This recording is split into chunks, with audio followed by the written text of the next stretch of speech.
కాదు. ఎందుకంటే ఎందుకని మీకు తెలియాలంటే హార్ట్ అటాక్ రావడానికి కారణం తెలుసుకోవాలి. గుండె శరీరానికి సప్లై చేస్తుందా లేదా? Yes or no? మరి గుండెకి ఎవరు సప్లై చేయాలి? అదే సప్లై చేసుకుంటుంది. దేని ద్వారా? కరోనరీ ఆర్టరీ అనే దాని ద్వారా సప్లై చేసుకున్నప్పుడు ఏదైనా బ్లాక్ వస్తే వచ్చేదానే హార్ట్ అటాక్. ఇక్కడ ఏమైంది? గుండెకే సరిగ్గా సప్లై రావట్లేదు. పునీత్ రాజ్ కుమార్ ఏం చేశాడు?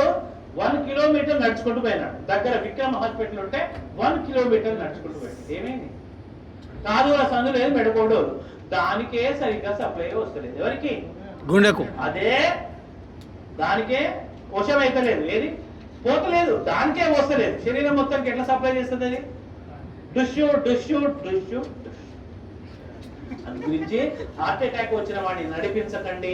అమ్మ అంబులెన్స్ ఇక్కడే ఉందని నడిపించకండి. పడుకోబెట్టకండి, నిల్చోబెట్టకండి, ఓన్లీ కూర్చోబెట్టి. రెండవది టాబ్లెట్ రాసుకోండి. ఫస్ట్ తీసుకోవాల్సిన టాబ్లెట్ పేరు ఏంటంటే tablet Disprin. Disprin, DISPRIN, Disprin.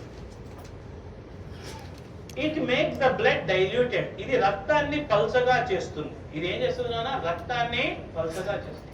సరే, ఎక్కువ స్పీడ్, ఆ స్పీడ్ ఒకటేనా సార్? 3 ఒకటే కానీ